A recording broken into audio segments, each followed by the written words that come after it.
En las sombras de la Guerra Fría, la CIA no solo luchaba contra el comunismo en el campo de batalla, sino que también empleaba estrategias secretas y operaciones clandestinas. Una de las más oscuras y mortales fue la Operación Cóndor, un programa de eliminación de enemigos políticos en América Latina, que dio lugar a una de las brigadas de asesinos más temidas de la historia. Esta brigada secreta de la CIA no solo estaba formada por agentes entrenados, sino también por mercenarios y operativos encubiertos que trabajaban fuera del alcance de la ley. Su misión: erradicar a cualquiera que se interpusiera en los intereses de Estados Unidos, sin importar el costo humano. Pero había algo que muchos desconocen: los límites que cruzaron. En el transcurso de sus misiones, la brigada secreta dejó una estela de muertos y desaparecidos, ejecutando golpes militares, asesinatos selectivos y operaciones de encubrimiento. Pero, ¿quiénes fueron realmente estas figuras oscuras de la Guerra Fría? ¿Y qué secretos ocultos llevan consigo las misiones fallidas de este grupo clandestino? Mientras se desataban los conflictos políticos y las dictaduras en América Latina, las misiones secretas de la CIA seguían operando bajo el manto del silencio total. Solo unos pocos sobrevivientes lograron escapar, pero sus testimonios fueron suprimidos y los documentos más comprometedores fueron destruidos o clasificados. Hoy en día, los secretos de la Brigada Secreta de Asesinos de la CIA siguen guardados en archivos secretos. Sin embargo, el misterio permanece. ¿Qué tan lejos llegó esta operación clandestina? Y lo más importante, ¿quiénes realmente controlaban la sombra que se cernió sobre América Latina? Pero antes de descubrir la verdad detrás de estas operaciones que cambiaron el destino de millones, suscríbete al canal y activa la campanita de notificaciones. Y dime en los comentarios, ¿desde qué país y ciudad nos estás viendo? Quiero saber dónde están nuestros seguidores que buscan conocer la historia real. Capítulo 1. Los orígenes de la sombra. Para comprender cómo nació esta red de muerte que se extendió por todo un continente, debemos retroceder al momento exacto en que el mundo se partió en dos mitades irreconciliables. Berlín, 2 de mayo de 1945. El teniente estadounidense Robert Harrison contemplaba las ruinas humeantes del Reichstag.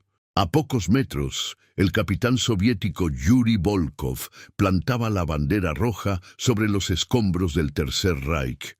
Harrison se acercó y le ofreció un cigarrillo americano.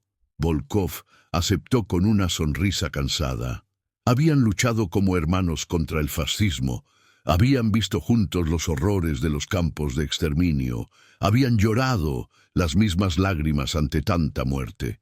Ninguno de los dos imaginaba que, en menos de 2 años, sus países se convertirían en enemigos mortales. Que ese cigarrillo compartido sería uno de los últimos gestos de amistad entre sus naciones por medio siglo. Que el mundo que estaban construyendo sobre las cenizas de la guerra pronto se dividiría por un muro invisible, pero más alto y más largo que cualquier fortificación jamás construida. En Washington, en una oficina sin ventanas del Departamento de Estado, un diplomático llamado George Kennan redactaba un telegrama que cambiaría la historia. Eran las 3 de la madrugada del 22 de febrero de 1946. Y Kennan encendía su 5.º cigarrillo de la noche. Sus dedos volaban sobre la máquina de escribir. El poder soviético, escribía, es impermeable a la lógica de la razón, pero es altamente sensible a la lógica de la fuerza. Este telegrama largo se convertiría en la Biblia de la política estadounidense hacia la Unión Soviética, dando origen a la doctrina de contención que justificaría décadas de intervenciones, golpes de Estado y operaciones encubiertas en todos los rincones del planeta. Pero fue Winston Churchill quien puso las palabras exactas a esta nueva realidad. El 5 de marzo de 1946, en el Westminster College de Fulton, Missouri, el viejo león británico pronunció un discurso que resonaría por generaciones. Desde Stettin en el Báltico hasta Trieste en el Adriático, un telón de acero ha descendido sobre el continente. El presidente Truman, sentado detrás de él en el estrado, asintió gravemente. El mundo acababa de dividirse oficialmente en dos bloques.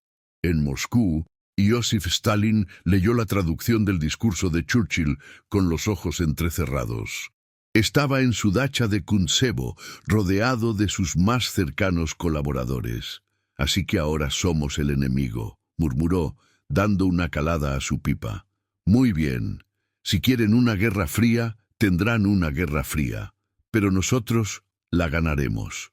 A su lado, Lavrenti Beria, el temido jefe de la NKVD, sonreía con satisfacción. Para hombres como Beria, la Guerra Fría significaba presupuestos ilimitados, poder sin control y la oportunidad de expandir su red de espías, saboteadores y asesinos por todo el globo. El primer movimiento en este ajedrez mortal ocurrió en Grecia.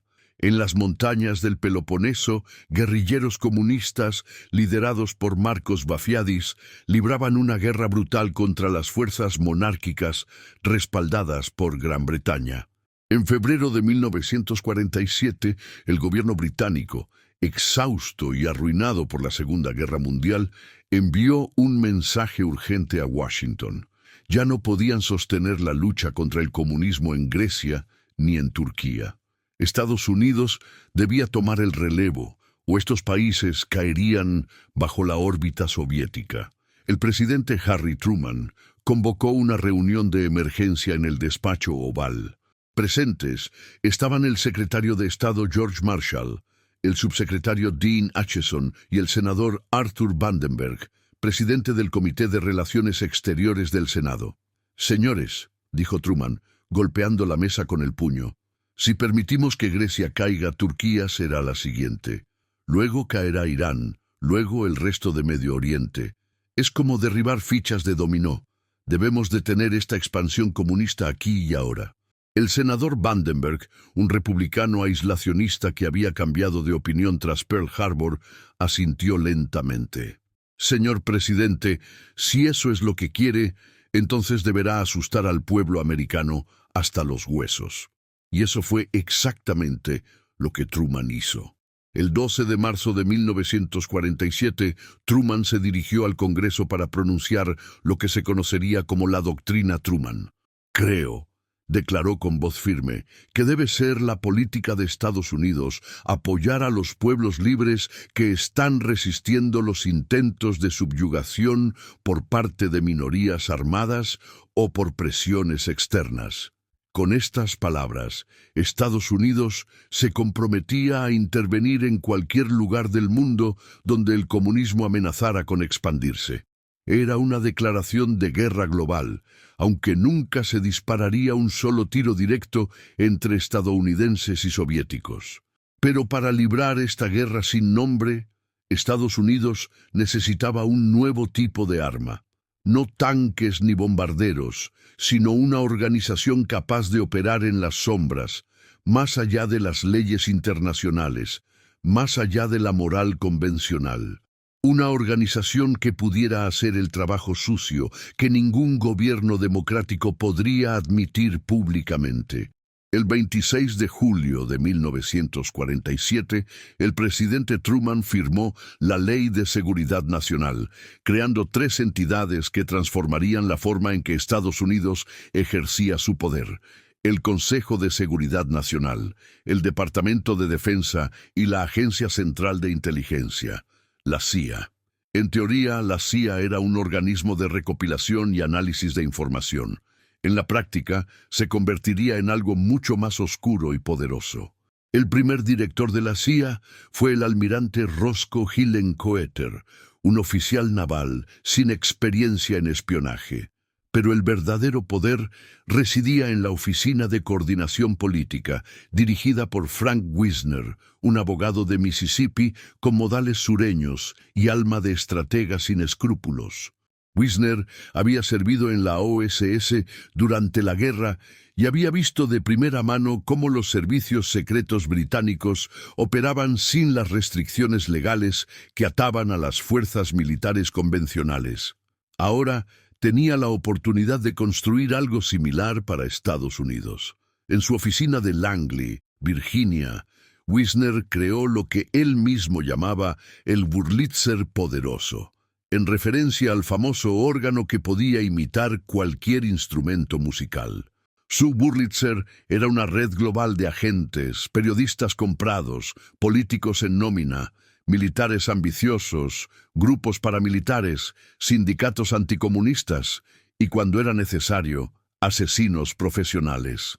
«Podemos hacer que esta máquina toque cualquier melodía que necesitemos», le dijo una vez a Allen Dulles, su superior y futuro director de la CIA. Pero ¿hasta dónde estaba dispuesto a llegar Wisner? La respuesta llegaría pronto, y sería más oscura de lo que nadie podría imaginar. En Italia, las elecciones de abril de 1948 amenazaban con entregar el poder al Partido Comunista Italiano, el más grande de Europa Occidental. En un palazzo renacentista cerca del Vaticano, el agente de la CIA James Angleton se reunió secretamente con líderes de la democracia cristiana. Sobre la mesa de caoba había 3 maletines. Angleton los abrió uno por uno, revelando fajos de billetes de $100. 10 millones, dijo simplemente. Hay más disponibles si lo necesitan. Pero los comunistas no pueden ganar estas elecciones. No pueden. ¿Me entienden? El dinero fluyó como un río invisible hacia periódicos, estaciones de radio, sindicatos, grupos juveniles, cualquier organización que pudiera influir en el voto. La CIA también pagó para que miles de italoamericanos enviaran cartas a sus familiares en Italia, advirtiéndoles del peligro comunista. El Vaticano, alarmado por la posibilidad de un gobierno comunista, movilizó a toda la Iglesia Católica en una campaña sin precedentes. Los curas amenazaban con la excomunión a cualquiera que votara comunista. Los comunistas italianos, liderados por Palmiro Togliatti, vieron cómo su ventaja en las encuestas se evaporaba. El día de las elecciones, la democracia cristiana obtuvo el 48% de los votos. Los comunistas quedaron en segundo lugar. Wisner abrió una botella de champán en Langley. «Caballeros», brindó, «acabamos de demostrar que podemos cambiar el destino de naciones enteras sin disparar un solo tiro. Y esto es solo el comienzo». Tenía razón. Italia fue solo el primer ensayo. Pronto la CIA estaría derrocando gobiernos, asesinando líderes y manipulando elecciones en docenas de países. Pero ninguna operación sería tan sistemática, tan brutal y tan extensa como la que se desplegaría en América Latina décadas después. Mientras tanto, al otro lado del telón de acero, la Unión Soviética construía su propio imperio de sombras. En Moscú, en un edificio gris de la Plaza Lubianka, la NKVD se transformaba en la KGB, la Komitet Gosudarstvenoi Bezopasnosti, el Comité de Seguridad del Estado. Su director, Lavrenti Beria, era un hombre bajo, calvo, con gafas de montura metálica que ocultaban ojos de depredador. Se decía que personalmente había ejecutado a cientos de enemigos del pueblo durante las purgas estalinistas. Se rumoraba que secuestraba a mujeres jóvenes en las calles de Moscú para satisfacer sus apetitos depravados. Era, en resumen, el hombre perfecto para dirigir la maquinaria de terror soviética. Beria convocó a sus mejores agentes a una reunión secreta en su despacho del Kremlin. «Camaradas», dijo, encendiendo un cigarrillo Kazbek, «los americanos creen que pueden contener la expansión del socialismo. Se equivocan. Nosotros no necesitamos conquistar países con tanques. Los conquistaremos desde dentro, con nuestros agentes, con partidos comunistas locales, con movimientos de liberación nacional, y cuando sea necesario, eliminaremos físicamente a aquellos que se interpongan en nuestro camino». En la sala estaba presente un joven oficial de la KGB llamado Yevgeny Petrov, quien años más tarde se convertiría en uno de los maestros del asesinato político. Petrov tomaba notas mentalmente. Había sido entrenado en la Villa 101, una mansión secreta en las afueras de Moscú, donde la KGB enseñaba a sus agentes las artes del asesinato, venenos que no dejaban rastro, accidentes que parecían naturales, suicidios imposibles de distinguir de los reales. ¿Cuál sería el primer objetivo? La respuesta llegó desde el otro lado del mundo, desde un país que pocos americanos podían ubicar en un mapa: Corea. En junio de 1950, las tropas norcoreanas de Kim Il-sung cruzaron el paralelo 38 y invadieron Corea del Sur. El joven soldado americano Daniel Murphy, de 19 años, recién salido del entrenamiento básico en Fort Benning, Georgia, se encontró de repente en medio de un infierno helado. ¿Por qué estamos aquí?, le preguntó a su sargento mientras las balas silbaban sobre sus cabezas. Porque si no detenemos a los comunistas aquí, pronto estarán en California, fue la respuesta. La Guerra de Corea fue el primer enfrentamiento caliente de la Guerra Fría y fue brutal, más allá de toda imaginación. 3 millones de personas murieron en 3 años. Ciudades enteras fueron borradas del mapa por bombardeos estadounidenses. El general Douglas MacArthur propuso usar armas nucleares contra China. El presidente Truman lo destituyó para evitar una tercera guerra mundial. Pero en los campos de prisioneros de guerra norcoreanos, algo aún más siniestro estaba ocurriendo.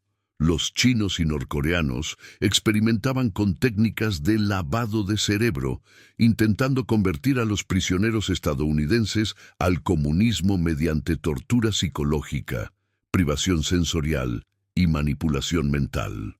Cuando los prisioneros fueron finalmente liberados en 1953, algunos se negaron a regresar a Estados Unidos, eligiendo quedarse en China. El shock en América fue profundo.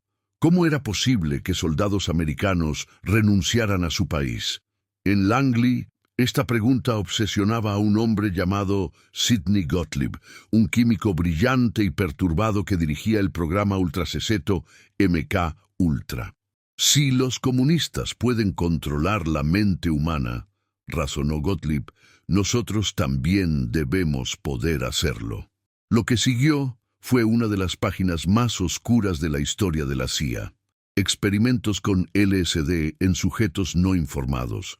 Torturas disfrazadas de investigación científica, intentos de crear asesinos programados que no recordarían sus propios crímenes. Pero funcionó realmente el MK Ultra. Los archivos fueron destruidos en 1973, pero los rumores persistieron durante décadas. Algunos decían que los asesinos de la Operación Cóndor habían sido condicionados mediante estas técnicas. Otros afirmaban que era solo un fracaso costoso y criminal. La verdad, como tantas cosas de la Guerra Fría, permanecía enterrada en archivos clasificados. Mientras tanto, en América Latina, las semillas de la futura Operación Cóndor ya estaban siendo plantadas. En Guatemala, un joven oficial de la CIA llamado Howard Hunt coordinaba la operación PB Success, el golpe de Estado que derrocaría al presidente democráticamente electo Jacobo Arbenz en 1954. Era junio y el calor tropical era sofocante en la ciudad de Guatemala. El coronel Carlos Castillo Armas, elegido por la CIA para liderar el golpe, cruzó la frontera desde Honduras con apenas 200 hombres mal armados. Su ejército de liberación era una farsa, pero la CIA había preparado el terreno perfectamente. Aviones pilotados por mercenarios americanos bombardeaban la capital. Estaciones de radio clandestinas transmitían noticias falsas de una invasión masiva. El embajador americano presionaba al ejército guatemalteco para que abandonara a Arbenz. En su despacho del Palacio Nacional, el presidente Arbenz recibió llamada tras llamada de sus generales. Todos le decían lo mismo: el ejército no lucharía. Estados Unidos era demasiado poderoso. La resistencia era inútil. El 27 de junio, Arbenz renunció y huyó del país. La CIA había derrocado su primer gobierno latinoamericano. No sería el último. ¿Pero por qué Guatemala? ¿Qué había hecho Arbenz para merecer este destino? El crimen de Arbenz fue intentar una reforma agraria que afectaba los intereses de la United Fruit Company, una corporación estadounidense que controlaba vastas extensiones de tierra guatemalteca. El secretario de Estado John Foster Dulles y su hermano Allen Dulles, director de la CIA, habían trabajado como abogados para la United Fruit. Era un conflicto de intereses tan flagrante que resultaba obsceno. Pero en la Guerra Fría, tales detalles no importaban. Howard Hunt regresó a Washington como un héroe. Había demostrado que un gobierno latinoamericano podía ser derrocado con un presupuesto mínimo y un puñado de agentes. Más importante aún, había establecido un modelo que se repetiría una y otra vez. Reclutamiento de militares locales descontentos, creación de grupos paramilitares, uso de propaganda y desinformación, presión diplomática, y cuando todo lo demás fallaba, asesinato selectivo de líderes clave. En Fort Benning, Georgia, el ejército estadounidense estaba creando la infraestructura que eventualmente produciría a los operativos de la Operación Cóndor. La Escuela de las Américas, oficialmente dedicada a entrenar a oficiales latinoamericanos en tácticas militares, se estaba convirtiendo en algo muy diferente. Una escuela de torturadores, golpistas y escuadrones de la muerte. El mayor Thomas Richardson, instructor en Fort Benning, recordaría años después cómo los manuales de entrenamiento incluían secciones sobre interrogatorio mejorado, un eufemismo para tortura. Nos enseñaban que en la lucha contra el comunismo no había reglas, dijo Richardson en una entrevista en 1995, cuando finalmente habló públicamente, que el fin justificaba los medios, que a veces era necesario ensuciar las manos para mantener limpias las manos de América. Entre los estudiantes de la Escuela de las Américas, en los años 50 y 60, había futuros dictadores, jefes de policía secreta y comandantes de escuadrones de la muerte que sembrarían el terror por todo el continente. Nombres como Roberto Dubuisson, de El Salvador, Manuel Noriega de Panamá, Leopoldo Galtieri de Argentina. Todos pasaron por Fort Benning. Todos aprendieron las mismas lecciones. Pero el verdadero salto cualitativo en las operaciones encubiertas de la CIA ocurrió en Cuba. El 1 de enero de 1959, Fidel Castro y sus barbudos revolucionarios entraron triunfalmente en La Habana. El dictador Fulgencio Batista, apoyado por Estados Unidos, había huido en la noche. En su suite del Hotel Hilton, el agente de la CIA, Philip Hanson, observaba las celebraciones en las calles con creciente inquietud. «Hemos perdido Cuba», informó a Langley. «Y si no actuamos rápido, perderemos toda América Latina». El director de la CIA, Allen Dulles, presentó al presidente Eisenhower un plan para asesinar a Castro. Eisenhower, un general que había visto demasiada muerte en su vida, se mostró incómodo, pero no dijo que no. Dulles interpretó el silencio como un sí. La Operación Mongoose nació en ese momento. Decenas de intentos de asesinato contra Castro que iban desde lo profesional hasta lo absurdamente cómico. La CIA intentó todo. Explosivos en puros, veneno en batidos de chocolate, píldoras tóxicas introducidas por amantes, rifles de francotirador, incluso un traje de buceo contaminado con hongos. Llegaron a contratar a la mafia para el trabajo. El jefe mafioso Sam Giancana, que controlaba los casinos de La Habana antes de la revolución, estaba más que dispuesto a ayudar. Pero Castro, advertido por su eficiente servicio de inteligencia dirigido por el argentino Che Guevara, sobrevivió a todos los intentos. En abril de 1961, la CIA lanzó su operación más ambiciosa contra Castro, la invasión de Bahía de Cochinos. 1.400 exiliados cubanos, entrenados en Guatemala por instructores de la CIA, desembarcaron en Playa Girón, esperando provocar un levantamiento popular contra Castro. Fue un desastre absoluto. La esperada sublevación nunca ocurrió. El ejército cubano aplastó a los invasores en menos de 72 horas. Más de 100 murieron y el resto fue capturado. El presidente John F. Kennedy, que había heredado esta operación de Eisenhower, quedó furioso y humillado. En su oficina del ala oeste enfrentó a Allen Dulles. ¿Cómo me convencieron de aprobar este fiasco? Me juraron que funcionaría. Dulles balbuceó excusas. Kennedy lo despidió semanas después, junto con su subdirector para operaciones, Richard Bissell, arquitecto del plan de Bahía de Cochinos. Pero de las cenizas de este fracaso nació algo aún más peligroso. Kennedy nombró a John McCone como nuevo director de la CIA y a Richard Helms como director de operaciones encubiertas. Helms era un hombre diferente a Dulles, más cauteloso, más cínico y absolutamente implacable. No cometeremos los mismos errores, prometió Helms. Seremos más inteligentes, más discretos y más letales. Helms comprendió algo fundamental. Las invasiones abiertas y los golpes de Estado obvios generaban demasiada atención internacional. Lo que se necesitaba era algo más sutil, más denegable. Una red de asesinatos selectivos que eliminara a líderes peligrosos antes de que pudieran tomar el poder o consolidarlo. Una operación que no pudiera rastrearse hasta Washington, que no provocara escándalo internacional, que simplemente hiciera desaparecer a las personas inconvenientes. Para crear esta red, Helms recurrió a un hombre que había sido su subordinado en la OSS durante la Segunda Guerra Mundial, Theodore Shackley, conocido entre los agentes como el Rubio Fantasma, por su cabello casi blanco y su habilidad para moverse sin ser detectado. Shackley había dirigido la estación de la CIA en Berlín y luego en Miami, donde coordinaba operaciones contra Cuba.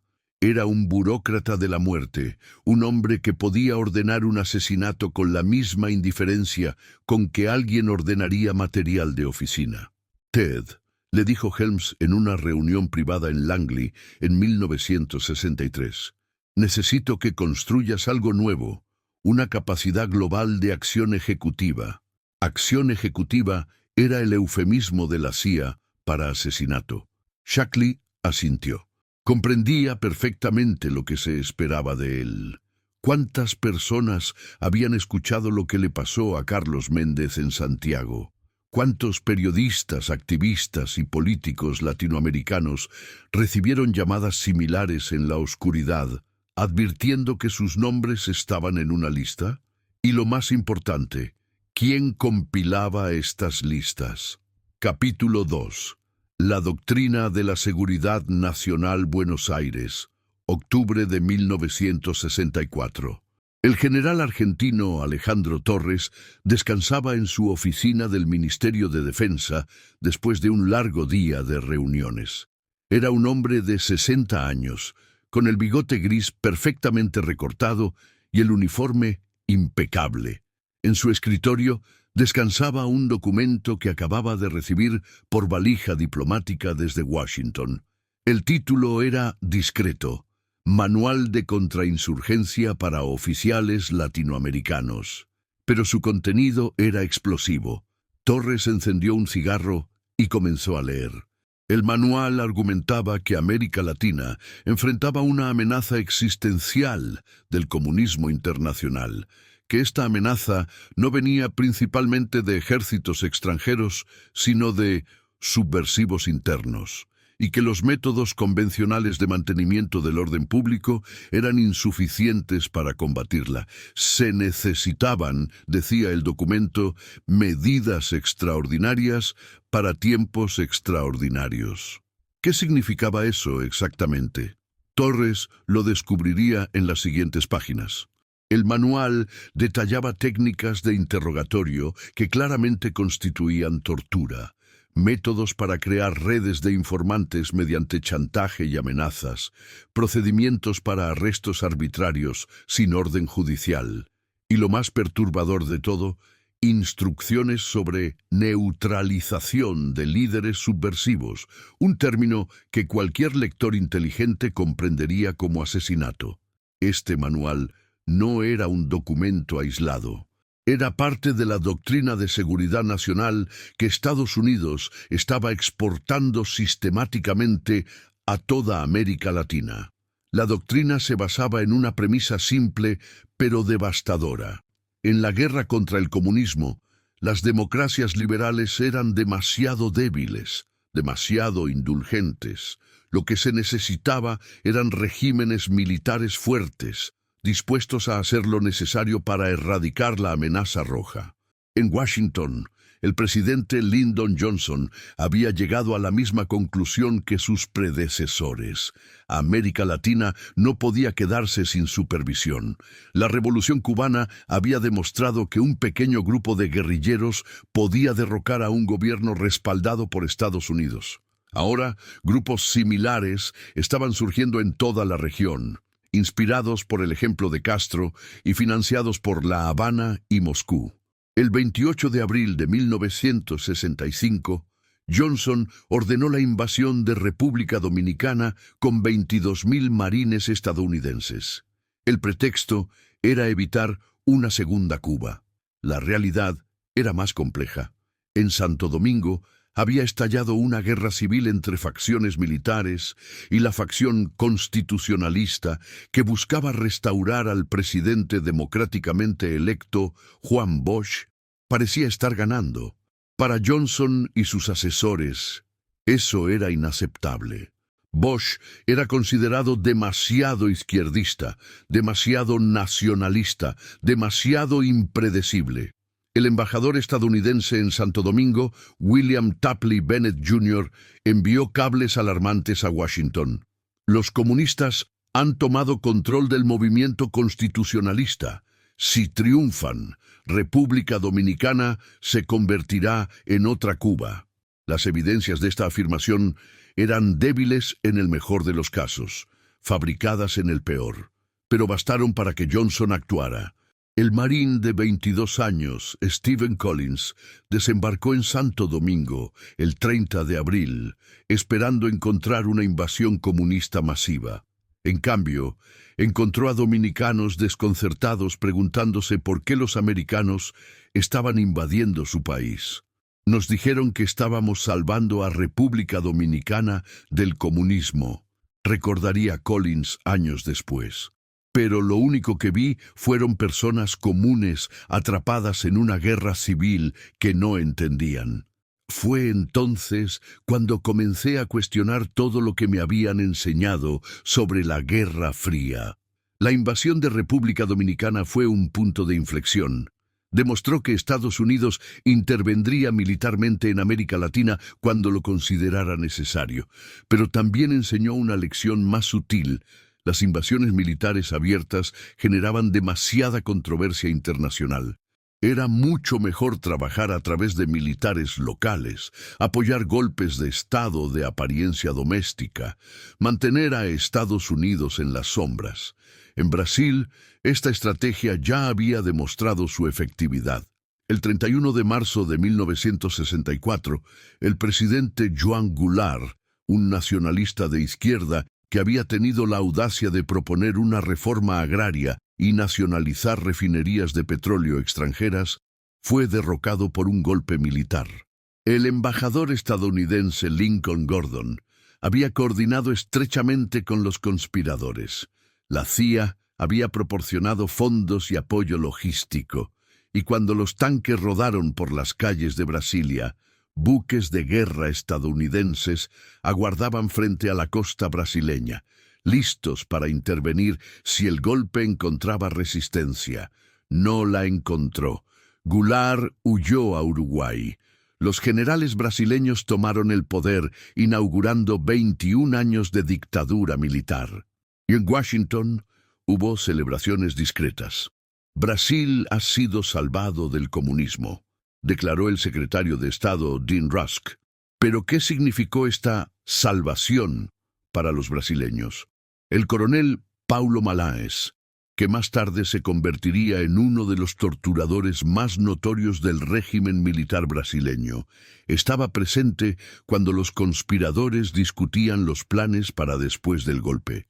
Se habló abiertamente de la necesidad de eliminar físicamente a los líderes comunistas, recordó Malaes en una entrevista poco antes de su misteriosa muerte en 2014. No se trataba de arrestarlos o juzgarlos. Se trataba de hacerlos desaparecer, y nosotros seríamos las herramientas de esa desaparición. Mientras tanto, al otro lado de los Andes, Chile parecía inmune a la marea autoritaria que barría el continente. Santiago era una ciudad vibrante, democrática, con una tradición constitucional que se remontaba más de un siglo. Los chilenos se enorgullecían de su cultura política civilizada, de sus elecciones limpias, de su respeto al Estado de Derecho. Pero bajo la superficie, fuerzas poderosas ya estaban preparando el golpe más brutal y consecuente de toda América Latina. En 1970, Salvador Allende, un médico socialista con décadas de carrera política, ganó las elecciones presidenciales de Chile con el 36% de los votos. Era marxista, admiraba la Revolución cubana y prometía nacionalizar las minas de cobre controladas por corporaciones estadounidenses. Para la administración de Richard Nixon, esto era intolerable. El presidente Nixon convocó a Henry Kissinger, su consejero de Seguridad Nacional, y fue directo al grano. Ese bastardo comunista no puede asumir el poder. No en mi administración. Haz lo que sea necesario para evitarlo. Kissinger, un refugiado judío alemán que había escapado del nazismo y se había convertido en uno de los estrategas más brillantes y despiadados de Estados Unidos, asintió. Entendido, señor presidente. Chile no será otra Cuba. En Langley, el director de la CIA, Richard Helms, recibió instrucciones directas de Nixon. 10 millones de dólares disponibles, más si es necesario. Hagan gritar a la economía chilena. La CIA lanzó 2 operaciones simultáneas. La pista 1 buscaba sobornar al Congreso chileno para que bloqueara la confirmación de Allende. La pista 2 era más oscura, promover un golpe militar preventivo. El general chileno René Schneider era el obstáculo principal. Como comandante en jefe del ejército, Schneider era un constitucionalista convencido que se oponía a cualquier intervención militar en política. El ejército no delibera, había dicho públicamente. Obedece al poder civil. Para los conspiradores, esto significaba que Schneider tenía que ser removido. La mañana del 22 de octubre de 1970, el general Schneider conducía hacia su oficina en su Mercedes-Benz negro. En una intersección transitada del centro de Santiago, un grupo de hombres armados bloqueó su vehículo. Schneider intentó defenderse, sacando su pistola reglamentaria. Los atacantes abrieron fuego. 3 balas impactaron al general. Moriría 3 días después en un hospital militar. Los asesinos eran miembros de un grupo paramilitar de extrema derecha llamado Patria y Libertad, financiado y armado por la CIA. La agencia había proporcionado las armas usadas en el ataque. Agentes de la CIA habían coordinado los planes con los conspiradores, y cuando todo terminó, Washington negó cualquier conexión con el asesinato. El general Roberto Vio, líder de la conspiración, fue arrestado y condenado, pero con penas sorprendentemente leves. Años después, documentos desclasificados confirmarían lo que muchos sospechaban. La CIA había estado profundamente involucrada en el asesinato de Schneider. Era un presagio de lo que vendría, un adelanto de la Operación Cóndor que aún estaba por nacer. A pesar del asesinato de Schneider, Allende asumió la presidencia el 3 de noviembre de 1970. Durante los siguientes 3 años, Chile se convirtió en un laboratorio de cambio socialista democrático, lo que Allende llamaba la vía chilena al socialismo. Nacionalizó las minas de cobre, expropió latifundios para redistribuir tierras, aumentó salarios, expandió programas sociales. La economía chilena, saboteada sistemáticamente por Estados Unidos, comenzó a tambalearse. La inflación se disparó. Escaseaban productos básicos. Las clases medias y altas, aterrorizadas por la retórica revolucionaria de Allende, se movilizaron en su contra. En septiembre de 1973, el momento había llegado.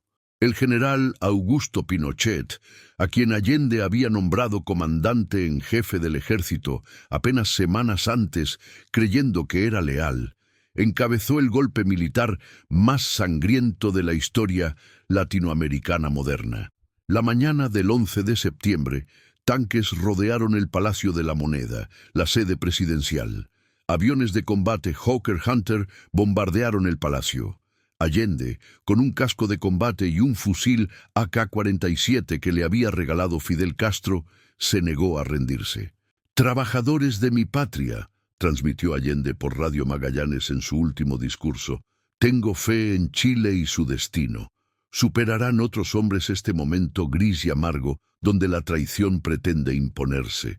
Estas son mis últimas palabras y tengo la certeza de que mi sacrificio no será en vano». Minutos después, Allende se suicidó de un disparo o fue asesinado. La verdad exacta nunca se establecería con certeza absoluta. Lo que siguió fue una orgía de violencia que cambiaría a Chile para siempre. En los primeros días del golpe, miles de personas fueron arrestadas y llevadas al Estadio Nacional de Santiago, convertido en un campo de concentración improvisado. Allí, soldados y agentes de inteligencia torturaban y ejecutaban a prisioneros. El cantautor Víctor Jara, cuyas canciones habían inspirado a una generación de izquierdistas chilenos, fue capturado, torturado y asesinado. Sus verdugos le rompieron las manos antes de matarlo, destruyendo los instrumentos de su arte. En los meses siguientes, la Dirección de Inteligencia Nacional, la DINA, se convertiría en una de las policías secretas más temidas de América Latina. Su director, el coronel Manuel Contreras, era un hombre bajo, regordete, de apariencia inofensiva, que ocultaba una crueldad escalofriante. Contreras había sido entrenado en Fort Benning y mantenía contactos estrechos con la CIA. Ahora, con poder ilimitado, construía un aparato de represión que serviría como modelo para toda la región. La DINA operaba centros de tortura clandestinos por todo Chile. El más infame era Villa Grimaldi, una mansión en las afueras de Santiago convertida en cámara de horrores. Allí, prisioneros eran sometidos a descargas eléctricas, ahogamientos simulados, violaciones, perros de ataque, todo tipo de tormentos diseñados no solo para extraer información, sino para destruir la personalidad humana. María Elena Torres, una estudiante de medicina de 24 años, fue arrestada en noviembre de 1973, acusada de pertenecer al movimiento de izquierda revolucionaria. Pasó 3 meses en Villa Grimaldi. Lo que me hicieron allí testimoniaría años después ante la Comisión Nacional sobre Prisión Política y Tortura. No fue tortura. Fue una demolición sistemática de todo lo que me hacía humana. Querían convertirme en algo menos que un animal y casi lo lograron. Pero la represión dentro de Chile era solo el comienzo. Pronto, la DINA comenzaría a perseguir a exiliados chilenos en el extranjero.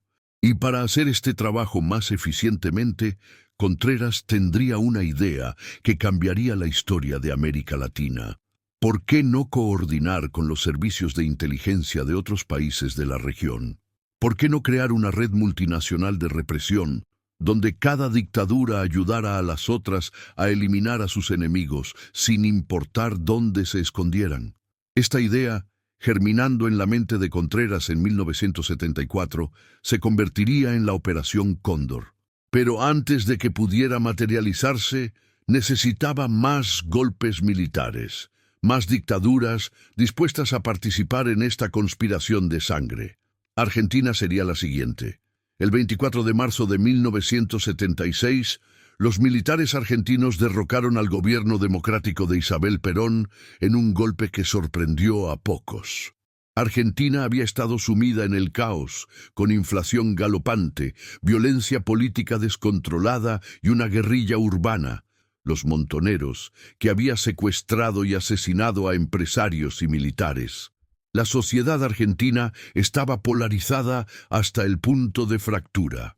El general Jorge Rafael Videla, un hombre de apariencia distinguida, con gafas de montura oscura y modales educados, asumió la presidencia de la Junta Militar. En su primera conferencia de prensa, Videla fue preguntado sobre qué haría el nuevo gobierno con los subversivos. Su respuesta fue escalofriante en su precisión burocrática.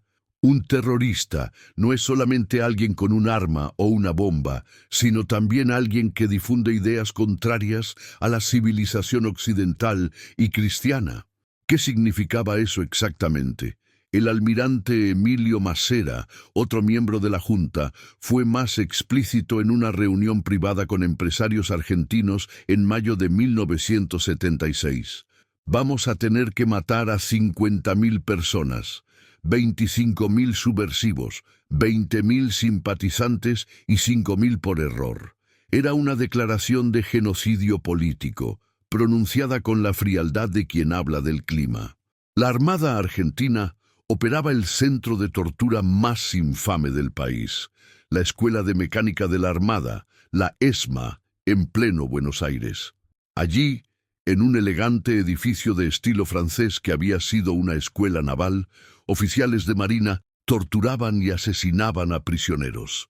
El método preferido de disposición final era escalofriante: los vuelos de la muerte.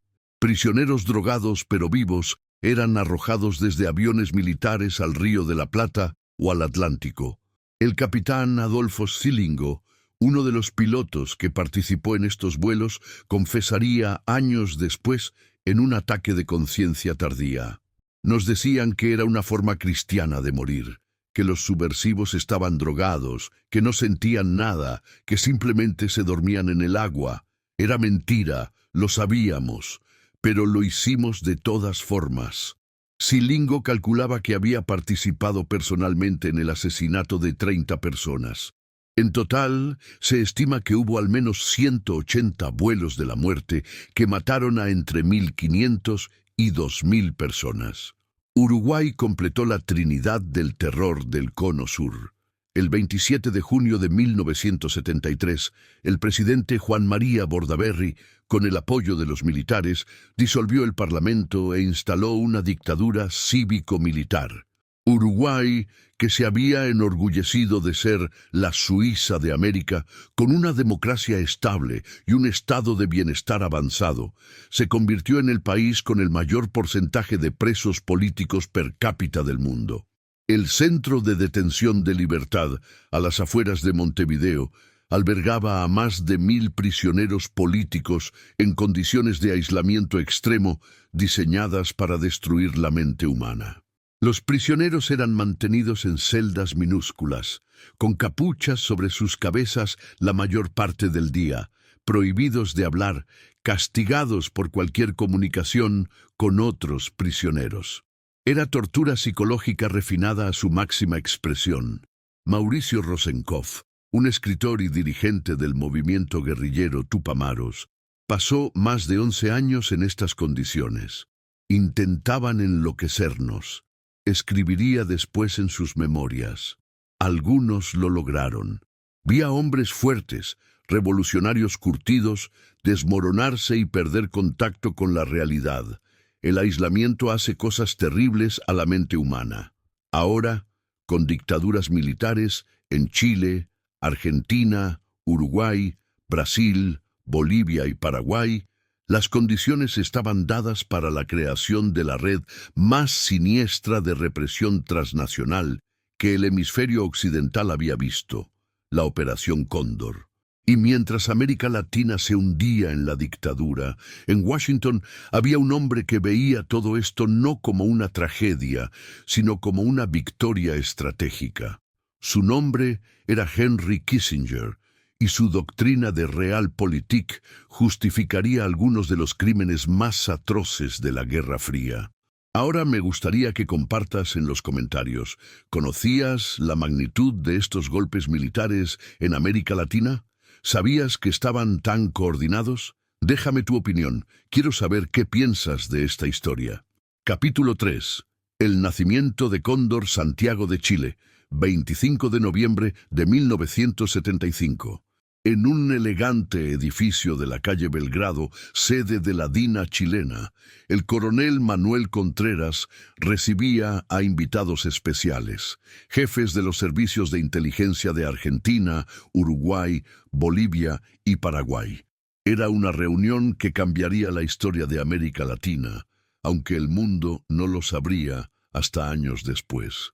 Contreras había preparado cuidadosamente la presentación. En las paredes del salón de conferencias colgaban mapas de América del Sur con alfileres marcando las ubicaciones de subversivos exiliados.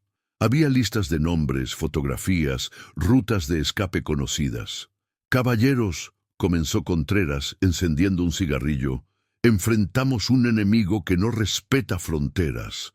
Los terroristas huyen de un país a otro, se refugian donde creen estar seguros. Es hora de que nosotros tampoco respetemos fronteras».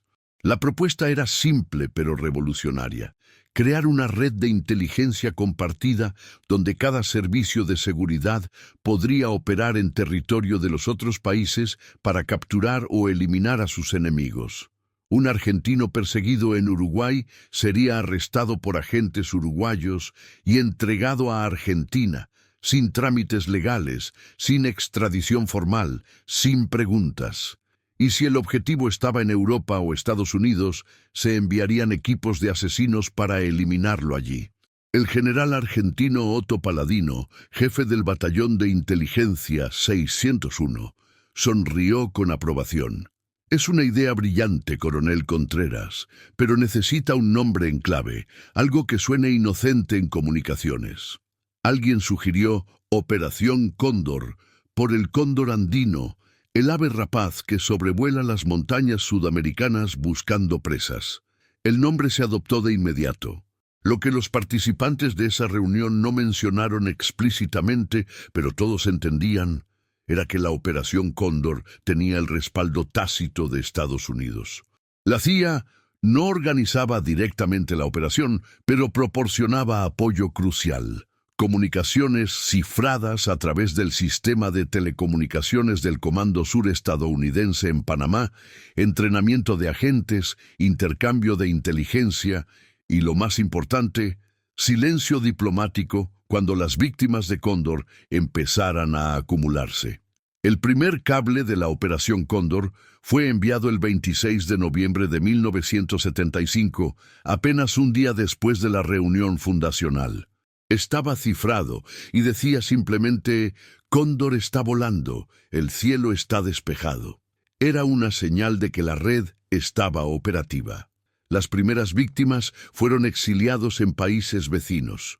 En Buenos Aires, refugiados chilenos eran secuestrados en plena calle, torturados en centros clandestinos argentinos y luego entregados a la DINA.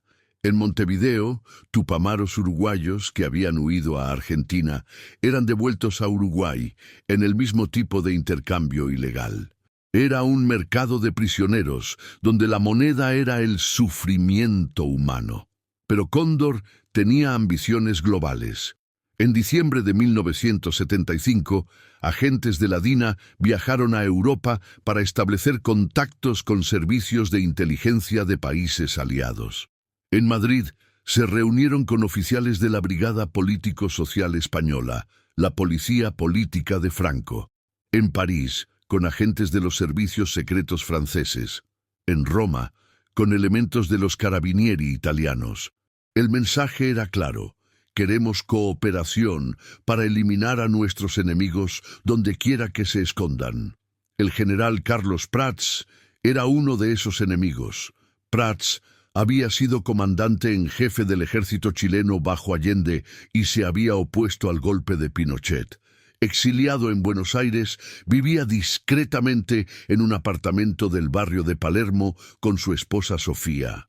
Prats estaba escribiendo sus memorias, un testimonio explosivo sobre los preparativos del golpe del 73. Para Pinochet y Contreras, esto era intolerable. La tarde del 30 de septiembre de 1974, Prats y Sofía regresaban a su apartamento en su Fiat azul. Al estacionarse frente al edificio, una bomba colocada bajo el vehículo explotó.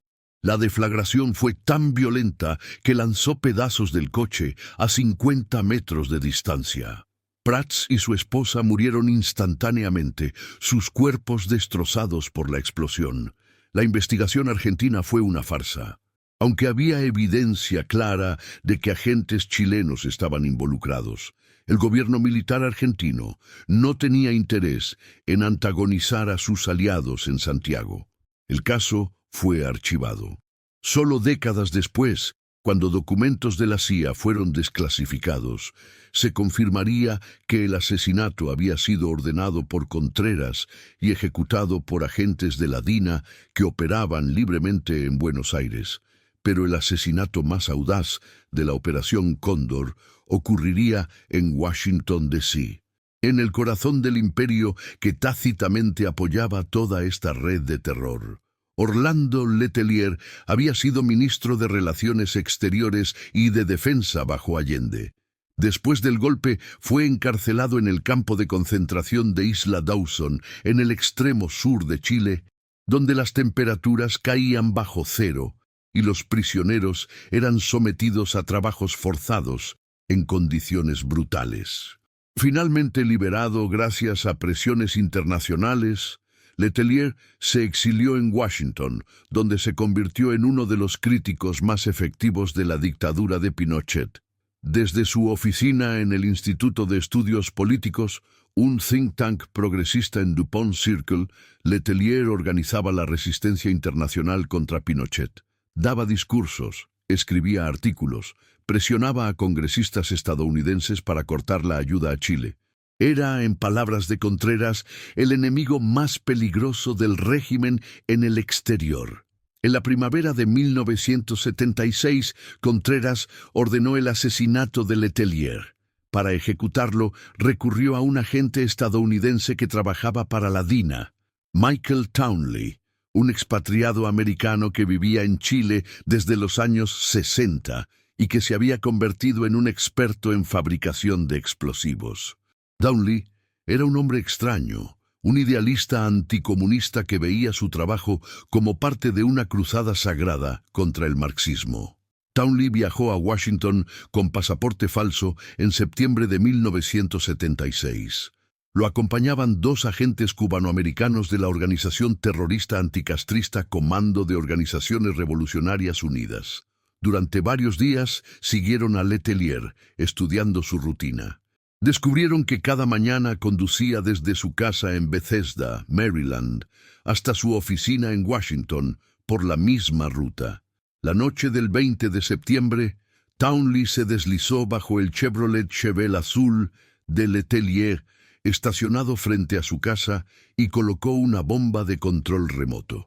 A la mañana siguiente, 21 de septiembre de 1976, Letelier condujo hacia su oficina con 2 pasajeros, Ronnie Carpen Moffitt, su asistente de 25 años, y el esposo de Ronnie, Mikel. A las 9:35 de la mañana, mientras el coche pasaba por Sheridan Circle, una elegante rotonda en el corazón del distrito diplomático de Washington, la bomba explotó. La explosión arrancó las piernas de Letelier. Ronnie Moffitt fue alcanzada por fragmentos de metal que perforaron su carótida. Letelier murió mientras lo llevaban al hospital. Moffitt se ahogó en su propia sangre en la acera. El asesinato causó conmoción en Washington. Un exministro extranjero había sido asesinado en plena capital estadounidense por agentes de un gobierno extranjero. era un acto de terrorismo internacional sin precedentes en suelo americano. El FBI lanzó una investigación masiva que eventualmente llevaría a Townley, quien confesaría y revelaría la conexión con la DINA.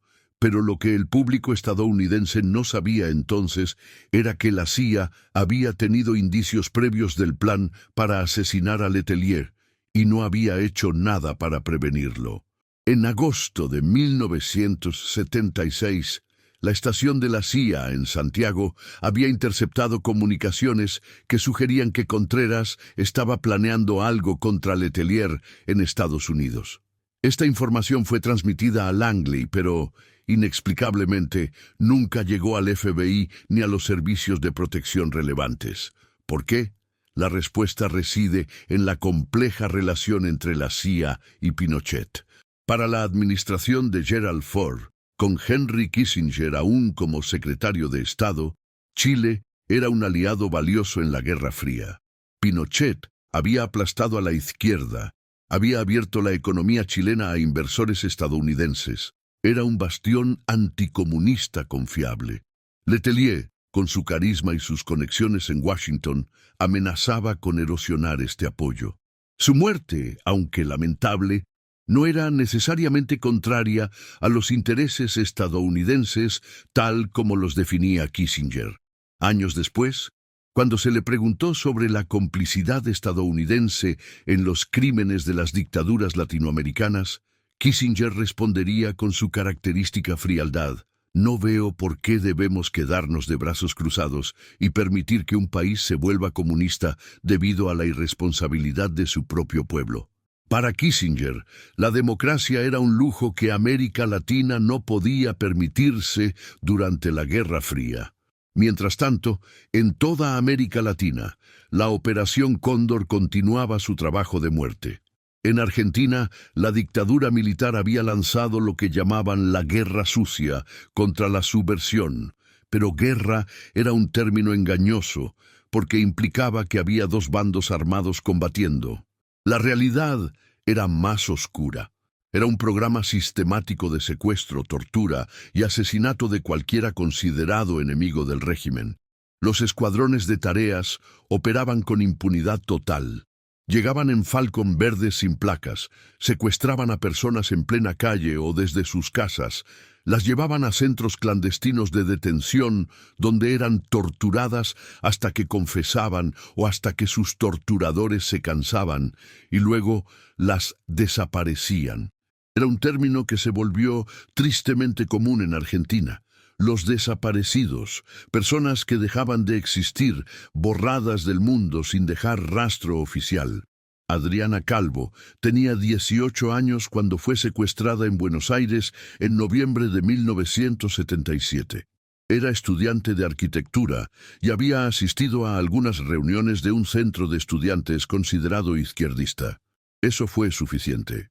Pasó 6 meses en la ESMA, donde fue torturada repetidamente con descargas eléctricas y violada por sus captores. Finalmente, milagrosamente, fue liberada, una de las pocas que salieron vivas de ese infierno. Lo peor, testimoniaría Adriana años después, no era el dolor físico, aunque era atroz. Era la comprensión gradual de que para ellos no éramos humanos. Éramos cosas, objetos que podían usar y desechar, y que nadie, absolutamente nadie, vendría a salvarnos.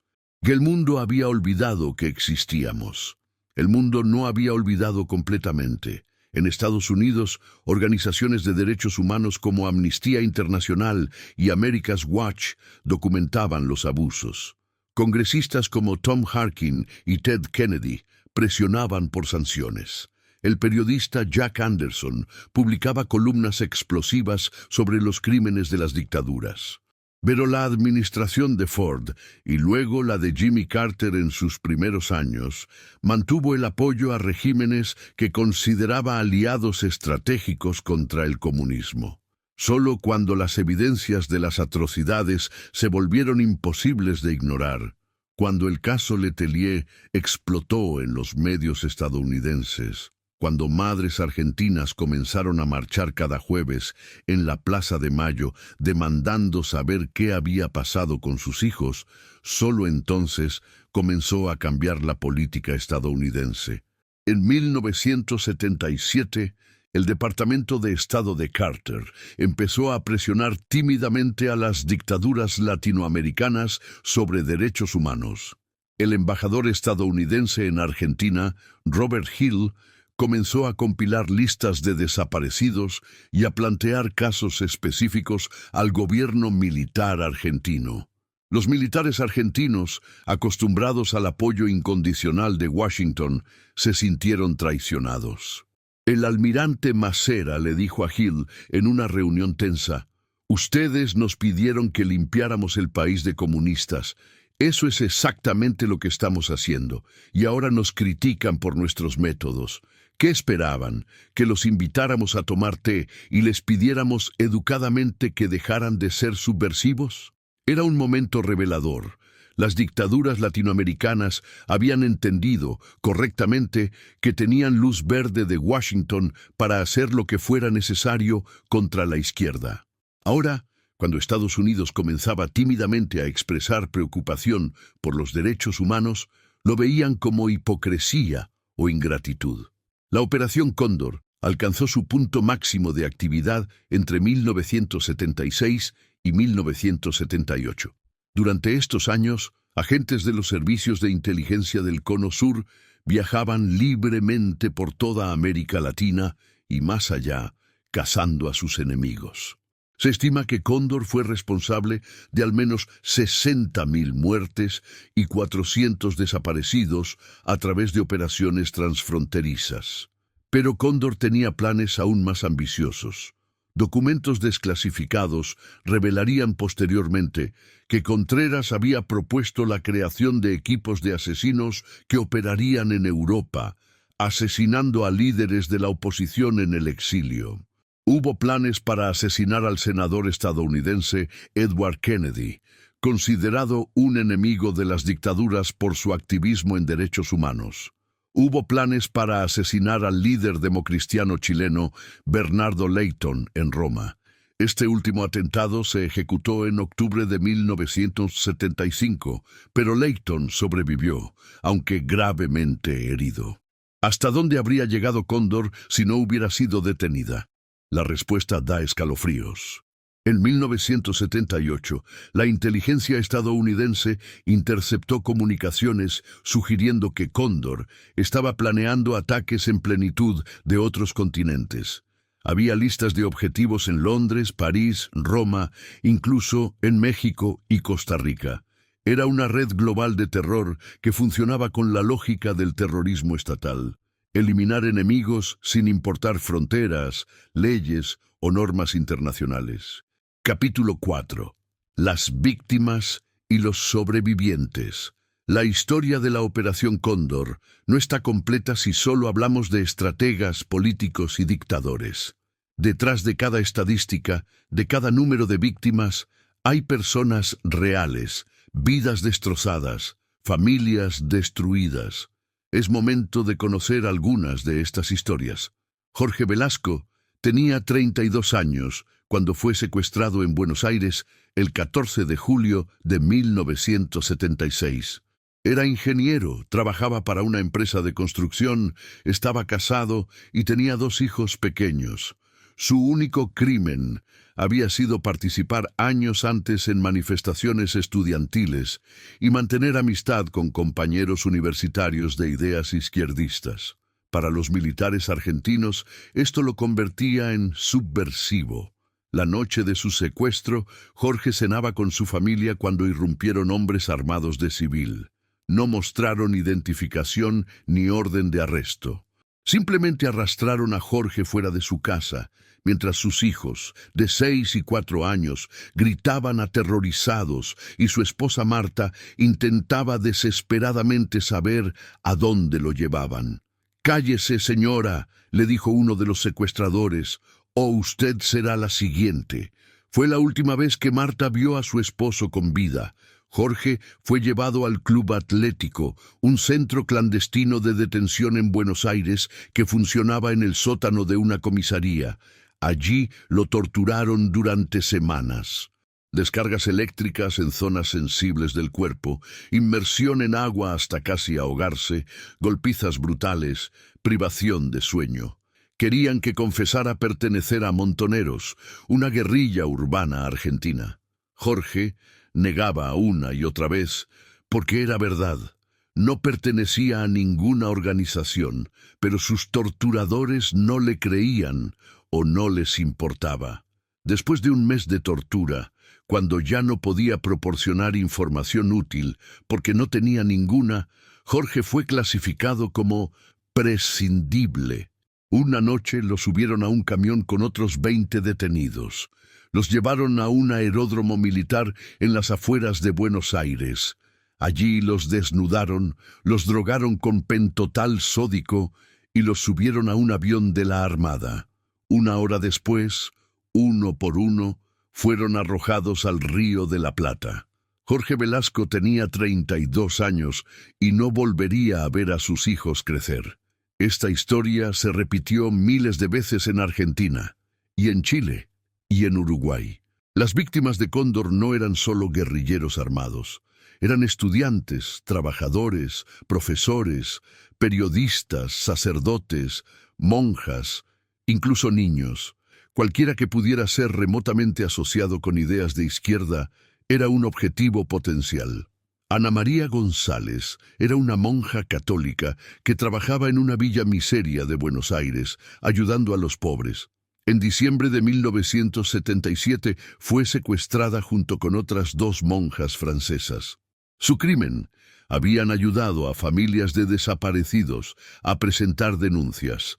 Las 3 monjas fueron llevadas a la ESMA, torturadas y asesinadas. Sus cuerpos nunca aparecieron. El Vaticano protestó débilmente, pero no quiso confrontar directamente al régimen militar argentino, temeroso de perder influencia en un país católico. Había también casos que desafiaban toda lógica. Adolfo Pérez Esquivel era un pacifista, un escultor y educador que promovía la resistencia no violenta a las dictaduras. Nunca había tomado un arma. Nunca había participado en actos de violencia. Aún así, fue arrestado y torturado en Argentina en 1977. Su crimen era organizar grupos de derechos humanos que documentaban los abusos del régimen. Pérez Esquivel sobrevivió. Fue liberado tras presión internacional y en 1980 recibiría el Premio Nobel de la Paz. Su caso demostraba que para las dictaduras latinoamericanas, la violencia no era la única amenaza. La verdad era igualmente peligrosa. Pero quizás los crímenes más atroces de Cóndor fueron los cometidos contra niños. Las dictaduras, particularmente la Argentina, desarrollaron una práctica que desafía toda comprensión moral: el robo sistemático de bebés de prisioneras embarazadas. Silvia Domínguez tenía 23 años y estaba embarazada de 7 meses cuando fue secuestrada en Buenos Aires en 1978. Era militante de Montoneros. Su esposo había sido asesinado meses antes. La llevaron a la ESMA, donde 2 meses después dio a luz bajo custodia. Le permitieron ver a su hija, una niña de ojos oscuros que lloraba con fuerza, solo una vez. «¿Cómo la vas a llamar?», le preguntó una enfermera. «Lucía», murmuró Silvia. Fue la última vez que vio a su hija. Silvia fue asesinada en un vuelo de la muerte pocas semanas después. Su hija Lucía fue entregada a un oficial naval que la registró como propia. Lucía creció sin saber que sus padres adoptivos eran, en realidad, cómplices del asesinato de su madre biológica. Solo 30 años después, gracias al trabajo de las abuelas de Plaza de Mayo, Lucía descubriría su verdadera identidad a través de pruebas de ADN. Se estima que 500 bebés fueron robados de esta manera en Argentina. Algunos fueron entregados a militares sin hijos. Otros fueron vendidos en mercados negros de adopción. Todos crecieron con identidades falsas, ignorando que sus verdaderos padres habían sido asesinados por el Estado. Era un crimen que iba más allá del asesinato. Era el robo de identidad, de historia, de familia. Las Madres de Plaza de Mayo comenzaron sus marchas en abril de 1977. Eran en su mayoría mujeres de mediana edad, amas de casa sin experiencia política previa. Sus hijos habían desaparecido y el gobierno negaba tener cualquier información sobre ellos. Desesperadas, comenzaron a reunirse cada jueves en la Plaza de Mayo, frente a la Casa Rosada, la sede presidencial, llevando pañuelos blancos en la cabeza y fotografías de sus hijos desaparecidos. Azucena Villaflor era una de las fundadoras de las Madres. Su hijo Néstor había sido secuestrado en junio de 1977. Azucena se negó a quedarse en silencio. Organizó a otras madres, coordinó las marchas, habló con periodistas extranjeros. Se convirtió en un símbolo de resistencia. En diciembre de 1977, la Armada Argentina decidió que Azucena era demasiado peligrosa. Fue secuestrada, torturada en la ESMA y arrojada desde un avión. 30 años después, sus restos serían identificados en una playa donde el mar había depositado cuerpos de las víctimas de los vuelos de la muerte. Pero las madres no se detuvieron. Cada jueves seguían marchando, incluso cuando la dictadura les prohibió reunirse, incluso cuando la policía las golpeaba, incluso cuando algunas de ellas desaparecieron también. Su valentía eventualmente llamaría la atención del mundo y se convertiría en un factor crucial para documentar los crímenes de la dictadura. Mientras tanto, algunos sobrevivientes lograron escapar y contar su historia. Víctor Basterra era un fotógrafo que fue secuestrado en 1979 y llevado a la ESMA. Allí, descubriendo que sabían de su profesión, lo obligaron a trabajar falsificando documentos de identidad que los agentes de la ESMA usaban en operaciones encubiertas. Durante 3 años, Víctor vivió en el infierno de la ESMA, viendo llegar y desaparecer a miles de prisioneros. Pero Víctor hizo algo extraordinariamente valiente. En secreto, comenzó a robar negativos de las fotografías que tomaba para los documentos falsos. Escondía los negativos en su ropa, en sus zapatos, bajo las tablas del piso. Cuando finalmente fue liberado en 1983, logró sacar consigo cientos de negativos. Estas fotografías se convertirían en evidencia crucial en los juicios posteriores contra los militares. Gracias a Víctor, rostros de torturadores que creían haber borrado todo rastro de sus crímenes fueron identificados y llevados ante la justicia. En Uruguay, la resistencia tomó formas diferentes, pero igualmente valerosas. Los prisioneros políticos de libertad desarrollaron un sistema de comunicación mediante golpes en las paredes, un código Morse adaptado que les permitía mantener contacto a pesar del aislamiento. Escribían cartas diminutas en papel de cigarrillo que escondían y hacían llegar a sus familias. Creaban artesanías con los pocos materiales disponibles, transformando el intento de sus captores de deshumanizarlos en actos de creación y resistencia. Mauricio Rosenkopf, el escritor tupamaro que pasó 11 años en aislamiento, desarrolló una técnica de supervivencia mental. Cada día imaginaba que estaba en un lugar diferente de su infancia, reconstruyendo cada detalle, cada olor, cada sonido. Mi mente se convirtió en mi refugio, escribiría después. Podían encerrar mi cuerpo, pero mi imaginación seguía siendo libre. Y esa libertad interna fue lo que me mantuvo cuerdo. En Chile, algunos prisioneros lograron enviar testimonios al exterior de formas ingeniosas. Carmen Hertz, abogada cuyo esposo fue asesinado en la Caravana de la Muerte poco después del golpe de Pinochet, dedicó su vida a documentar los crímenes de la dictadura. Recopilaba testimonios, fotografías, cualquier evidencia que pudiera encontrar. escondía estos documentos y los hacía llegar a organizaciones internacionales de derechos humanos. Su trabajo contribuiría eventualmente a los procesos judiciales contra Pinochet y otros militares chilenos. Pero no todas las historias de Cóndor terminaron en tragedia. Hubo también historias de escape casi milagroso.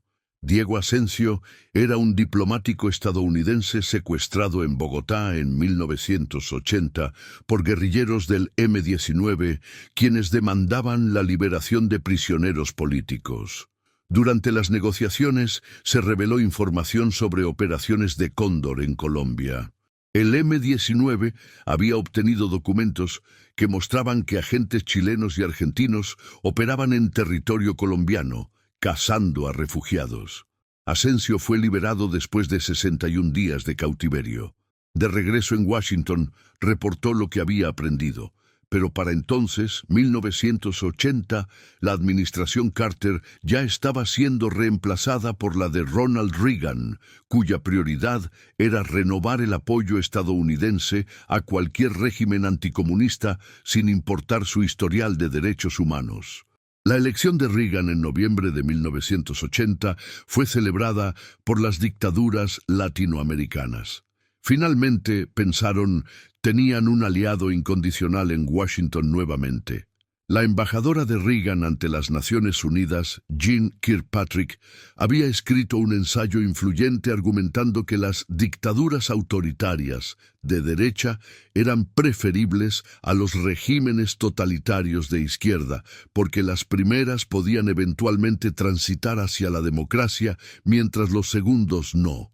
Era una distinción conveniente que justificaba el apoyo estadounidense a algunos de los regímenes más brutales del planeta. Sin embargo, para entonces Cóndor ya estaba en declive. Varios factores contribuyeron a su desmantelamiento. Primero, el caso Letelier había generado demasiada atención internacional. El FBI había logrado rastrear la conexión con la DINA, y el escándalo amenazaba con exponer toda la red. Segundo, las dictaduras comenzaban a sentir presión interna. Las economías de Argentina y Chile sufrían crisis severas. Las protestas populares aumentaban. El apoyo internacional se erosionaba. Y tercero, lo más importante, había comenzado un proceso que ninguna dictadura podía detener: la memoria. Testimonios de sobrevivientes, documentos filtrados, informes de organizaciones de derechos humanos, periodismo valiente, todo esto estaba creando un registro histórico que eventualmente exigiría justicia. Ahora quiero que me digas en los comentarios, ¿conocías estas historias de las víctimas de la Operación Cóndor? ¿Sabías sobre el robo de bebés en Argentina? Comparte tu reacción, porque estas historias necesitan ser recordadas. Capítulo 5. El colapso y el legado. La Operación Cóndor comenzó a desmoronarse no por presión externa, sino por sus propias contradicciones internas y por cambios geopolíticos que ninguno de sus arquitectos pudo prever. En 1982, Argentina cometió un error estratégico monumental que aceleraría la caída de su dictadura militar: la invasión de las Islas Malvinas. El general Leopoldo Galtieri, presidente de la Junta Militar, calculó que una victoria militar rápida sobre las Malvinas, controladas por Gran Bretaña, generaría un fervor nacionalista que consolidaría su poder y haría olvidar a los argentinos los crímenes de la Guerra Sucia. El cálculo fue catastrófico. La primera ministra británica Margaret Thatcher respondió con fuerza aplastante. La Royal Navy navegó 8.000 millas para reconquistar las islas. En 74 días de guerra, Argentina fue humillada militarmente. Más de 600 soldados argentinos murieron. Muchos de ellos reclutas adolescentes mal equipados y peor entrenados, enviados a morir en un conflicto que nunca debieron pelear. La derrota de Malvinas destruyó la legitimidad de los militares argentinos. Si no podían ganar una guerra contra un enemigo externo, ¿cómo justificaban su guerra contra civiles desarmados en casa. En diciembre de 1983, Raúl Alfonsín asumió la presidencia argentina después de elecciones democráticas. Una de sus primeras acciones fue crear la CONADEP, la Comisión Nacional sobre la Desaparición de Personas, que investigaría los crímenes de la dictadura. La CONADEP, liderada por el escritor Ernesto Sábato, recopiló testimonios de sobrevivientes, identificó centros clandestinos de detención, documentó métodos de tortura. Su informe final, publicado en 1984 con el título Nunca más, detallaba la desaparición de casi 9.000 personas, aunque organizaciones de derechos humanos estiman que el número real es cercano a 30.000. El informe fue un bestseller instantáneo en Argentina, un país que finalmente confrontaba su pasado reciente. En 1985, los líderes de la Junta Militar fueron llevados a juicio en un proceso histórico. Por primera vez en América Latina, generales que habían gobernado un país eran juzgados por crímenes contra la humanidad en tribunales civiles. Jorge Rafael Videla y Emilio Massera fueron condenados a cadena perpetua. Otros oficiales recibieron sentencias menores. Era un momento de justicia sin precedentes, pero la justicia sería efímera. En 1989 y 1990, el presidente Carlos Menem, buscando reconciliación nacional, indultó a Videla, Massera y otros militares condenados. Los criminales salieron de prisión y vivieron en libertad durante años. Solo en 2005, cuando la Corte Suprema Argentina anuló las leyes de amnistía, pudieron reanudarse los juicios. Videla moriría en prisión en 2013, a los 87 años, todavía negando cualquier arrepentimiento. En Chile, Pinochet mantuvo el poder hasta 1990, más tiempo que cualquier otro dictador sudamericano de la era Cóndor. Pero incluso él no pudo escapar completamente de la justicia. En 1998, durante una visita médica a Londres, fue arrestado por orden del juez español Baltasar Garzón, quien buscaba extraditarlo a España para juzgarlo por tortura y asesinato de ciudadanos españoles en Chile. El arresto de Pinochet fue un terremoto jurídico global. Por primera vez, un ex jefe de Estado era detenido en un tercer país por crímenes cometidos en su propio país. Estableció el precedente de que la inmunidad soberana no protegía contra acusaciones de crímenes contra la humanidad.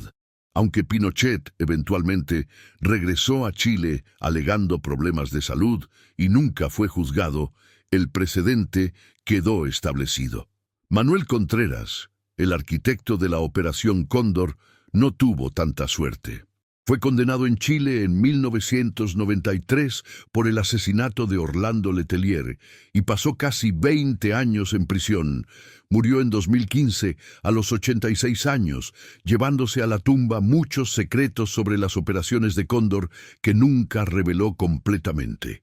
Uruguay transitó a la democracia en 1985 después de un referéndum donde los uruguayos rechazaron una nueva constitución propuesta por los militares. Los líderes militares negociaron una amnistía para sí mismos antes de dejar el poder. Durante décadas, Uruguay luchó con la cuestión de si anular esta amnistía o mantenerla en nombre de la paz social. Finalmente, en 2011, el Parlamento uruguayo anuló la ley de amnistía, permitiendo la reapertura de casos contra militares acusados de crímenes de lesa humanidad. Brasil, donde la dictadura había sido menos violenta pero igualmente represiva, también enfrentó su pasado lentamente. Una comisión de la verdad creada en 2012 investigó los crímenes de la dictadura militar que gobernó de 1964 a 1985. Sin embargo, una ley de amnistía de 1979 sigue vigente en Brasil, impidiendo el enjuiciamiento de militares por crímenes cometidos durante la dictadura. Es un recordatorio de que la justicia transicional es un proceso incompleto e imperfecto. Pero ¿qué pasó con los agentes estadounidenses que facilitaron, apoyaron o simplemente ignoraron los crímenes de Cóndor? La respuesta es decepcionante. Casi ninguno enfrentó consecuencias. Henry Kissinger, quien como secretario de Estado dio luz verde a las dictaduras latinoamericanas, vivió hasta los 100 años, celebrado como un estadista mayor, dando conferencias pagadas, escribiendo libros. Nunca fue procesado por su papel en los crímenes de Chile, Argentina o cualquier otro país. En 2001, un juez chileno intentó interrogar a Kissinger sobre el asesinato del general Prats. Kissinger abandonó precipitadamente Francia cuando se enteró de que autoridades francesas podrían detenerlo para cumplir con una citación chilena. Después de eso, limitó sus viajes internacionales, cuidándose de visitar países donde pudiera enfrentar acciones legales. Los documentos de la CIA sobre Cóndor permanecen parcialmente clasificados hasta hoy. En 1999, durante la administración Clinton, se desclasificaron miles de documentos sobre las operaciones estadounidenses en América Latina durante la Guerra Fría. Estos documentos confirmaron lo que muchos sospechaban. La CIA sabía sobre Cóndor, había facilitado comunicaciones para la red, había entrenado a muchos de los agentes involucrados y en algunos casos había proporcionado listas de objetivos. Pero muchos documentos cruciales siguen clasificados, escondidos tras alegaciones de seguridad nacional. ¿Qué contienen estos documentos? Probablemente detalles específicos sobre la participación estadounidense que serían políticamente explosivos incluso hoy. Nombres de oficiales de la CIA que coordinaron con torturadores. Órdenes específicas de superiores. Decisiones tomadas en el más alto nivel del gobierno estadounidense. El legado de la Operación Cóndor es complejo y doloroso. En términos de víctimas directas, se estima que Cóndor fue responsable de al menos 60.000 muertes a través de operaciones coordinadas entre países. Pero el número real de víctimas de las dictaduras que formaban parte de Cóndor es mucho mayor. Quizás 300.000 personas asesinadas o desaparecidas en toda América Latina durante los años 70 y 80. Más allá de los números, Cóndor dejó cicatrices profundas en las sociedades latinoamericanas. Destruyó generaciones de activistas, intelectuales y líderes sociales. Creó una cultura de miedo que persiste hasta hoy en algunas comunidades. Normalizó la tortura y la violencia estatal de maneras que todavía afectan las prácticas policiales en la región. Y estableció un precedente peligroso de cooperación internacional en crímenes de Estado que podría repetirse bajo diferentes nombres y con diferentes justificaciones. Para los sobrevivientes y familiares de las víctimas, el dolor no termina con el fin de las dictaduras. Las madres de Plaza de Mayo, ahora en sus 80 y 90 años, siguen marchando cada jueves. Las abuelas continúan buscando a los nietos robados, aunque el tiempo corre en su contra. Los exprisioneros viven con traumas psicológicos que nunca sanan completamente. Martín Almada era un educador paraguayo que fue torturado brutalmente durante la dictadura de Alfredo Stroessner en Paraguay. En 1992, después de la caída de Stroessner, Almada descubrió por accidente los archivos del terror. Toneladas de documentos en una comisaría de policía que detallaban las operaciones de Cóndor, incluyendo listas de víctimas, métodos de tortura y comunicaciones entre los servicios de inteligencia de diferentes países. Estos archivos fueron una revelación histórica. Confirmaron con documentación oficial lo que los sobrevivientes habían testimoniado durante años. Mostraron que Cóndor no era una teoría conspirativa, sino una operación real, documentada y sistemática. Los archivos están ahora en el Centro de Documentación y Archivo para la Defensa de los Derechos Humanos en Asunción, Paraguay, disponibles para investigadores y víctimas que buscan verdad. Pero quizás el legado más importante de Cóndor es la lección que enseña sobre los peligros del autoritarismo justificado por la seguridad nacional. Las dictaduras latinoamericanas argumentaban que estaban defendiendo a sus países del comunismo, que los métodos extremos eran necesarios en tiempos excepcionales, que el fin justificaba los medios. Estas justificaciones resonaban con poblaciones aterrorizadas por la violencia guerrillera y la inestabilidad política. Pero lo que realmente hicieron estas dictaduras fue destruir el tejido social de sus países, criminalizar el disenso político, normalizar la tortura y el asesinato estatal y crear sociedades basadas en el miedo más que en la ley. No salvaron a sus países del comunismo. Los salvaron de la democracia, de los derechos humanos, de la posibilidad de construir sociedades más justas e igualitarias. Y lo hicieron con el apoyo, activo o pasivo, de Estados Unidos, la supuesta defensora de la democracia y los derechos humanos. La hipocresía era asombrosa. Mientras Washington proclamaba su compromiso con la libertad, financiaba, entrenaba y protegía a algunos de los regímenes más brutales del hemisferio. La Guerra Fría, se argumentaba, requería tales compromisos. Pero esos compromisos tenían un costo humano que se pagó en las salas de tortura de Buenos Aires, Santiago y Montevideo.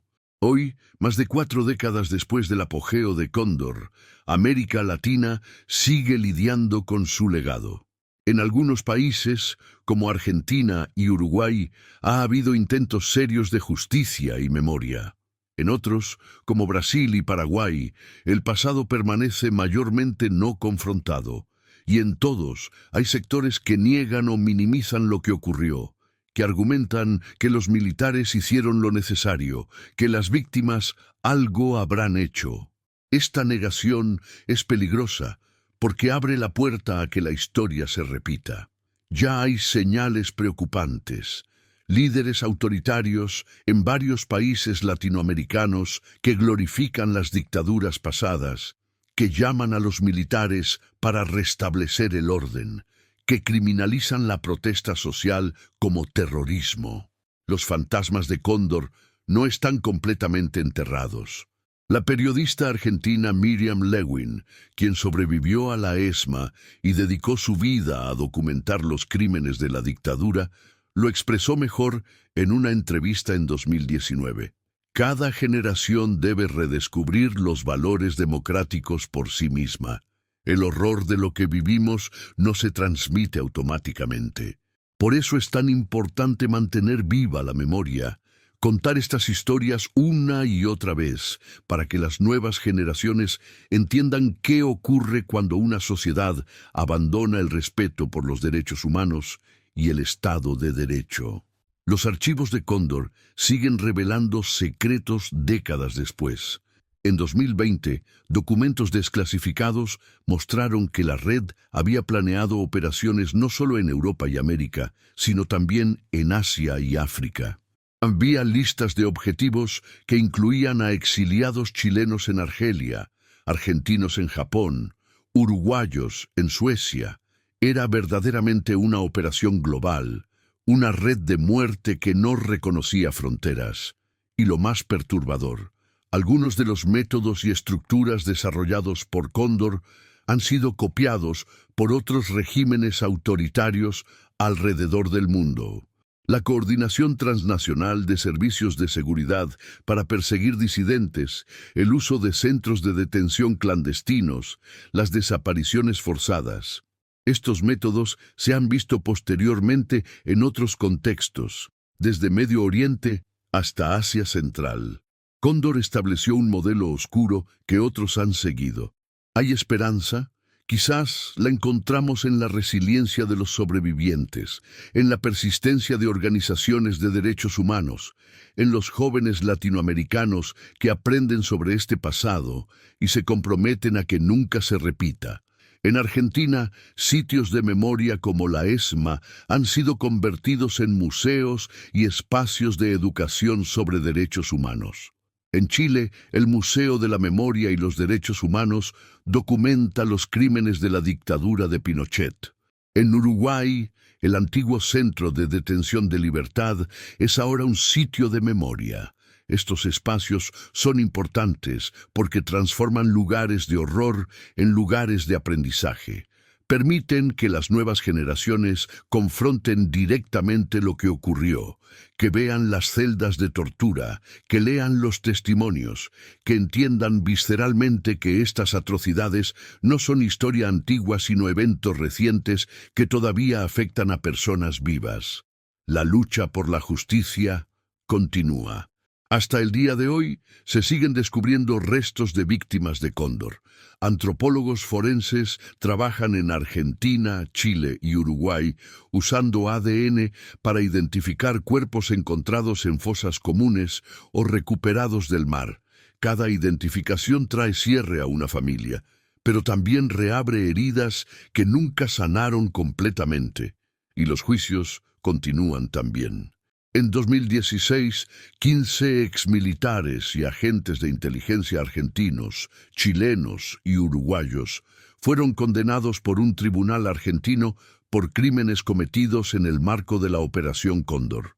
Fue la primera vez que un tribunal reconoció formalmente a Cóndor como una asociación criminal transnacional. Las sentencias fueron largas, pero llegaron décadas tarde para muchas víctimas. La pregunta que queda es, ¿aprendimos las lecciones de Cóndor o estamos condenados a repetir los mismos errores bajo nuevos nombres? La respuesta depende de cada uno de nosotros, de nuestra voluntad de recordar, de exigir cuentas, de defender los derechos humanos, incluso cuando es incómodo o impopular. Porque al final, la Operación Cóndor no fue solo el crimen de unos pocos militares y agentes de inteligencia. Fue posible porque sociedades enteras eligieron mirar hacia otro lado, porque gobiernos democráticos priorizaron intereses geopolíticos sobre vidas humanas, porque demasiadas personas creyeron la mentira de que la seguridad requiere el sacrificio de la libertad. La historia de Cóndor es una historia de horror, sí, pero también es una historia de resistencia, de valentía, de la insistencia humana en la dignidad, incluso en las circunstancias más degradantes. Es la historia de madres que marcharon cuando todos les dijeron que era inútil, de sobrevivientes que testimoniaron cuando hubiera sido más fácil callar, de abogados que persiguieron justicia durante décadas sin garantía de éxito, de periodistas que investigaron cuando sus vidas estaban en peligro. Estas personas son los verdaderos héroes de esta historia, y su mensaje es claro: nunca más. Nunca más dictaduras, nunca más tortura, nunca más desapariciones, nunca más el sacrificio de los derechos humanos en el altar de la seguridad nacional. Los secretos de la Brigada Secreta de Asesinos de la CIA siguen guardados en archivos clasificados en Washington. Documentos que podrían revelar la extensión completa de la participación estadounidense en Cóndor permanecen ocultos. Nombres de agentes que coordinaron con torturadores nunca han sido publicados. Decisiones tomadas en el más alto nivel del gobierno estadounidense siguen siendo secretos de Estado. Pero ¿quién realmente controlaba la sombra que se cernió sobre América Latina? ¿Fueron los generales latinoamericanos? ¿Fueron los estrategas de la CIA? ¿Fue Henry Kissinger desde su oficina en el Departamento de Estado? La verdad es más compleja. Fue un sistema, una ideología, una forma de pensar que veía a seres humanos como piezas de ajedrez en un juego geopolítico donde lo único que importaba era ganar. Y hasta que no confrontemos completamente esta verdad, hasta que no abramos todos los archivos, hasta que no nombremos a todos los responsables, hasta que no entendamos que la lucha contra el comunismo no justificaba la tortura de estudiantes, el asesinato de monjas, el robo de bebés, la desaparición de miles, hasta entonces los fantasmas de Cóndor seguirán acechando a América Latina. Esta es la historia que no querían que conocieras. La historia de cómo, en nombre de la libertad, se destruyó la libertad. De cómo, en nombre de la seguridad, se creó el terror. de cómo, en nombre de la democracia, se apoyó a las dictaduras más brutales del hemisferio. Es una historia incómoda, dolorosa, que nos obliga a cuestionar narrativas que hemos aceptado durante décadas sobre la Guerra Fría, sobre el papel de Estados Unidos en el mundo, sobre el precio real de la seguridad nacional. Pero es una historia que debemos conocer, recordar y enseñar a las futuras generaciones, porque solo recordando el pasado podemos evitar repetirlo. Solo enfrentando la verdad podemos construir un futuro mejor. Y solo exigiendo justicia, aunque llegue tarde, podemos honrar la memoria de aquellos que fueron silenciados por la Operación Cóndor. Si has llegado hasta aquí, te invito a que veas los otros videos de esta playlist sobre la Guerra Fría que hemos creado. Hay muchas más historias ocultas, muchos más secretos por descubrir, muchas más verdades incómodas que necesitan ser contadas. Suscríbete al canal, activa las notificaciones y únete a nosotros en este viaje por la historia real, la historia que no siempre se enseña en los libros de texto, pero que es fundamental para entender el mundo en que vivimos. Y recuerda siempre, la verdad no envejece. Los crímenes contra la humanidad no prescriben, y la memoria es la única arma que tenemos contra el olvido.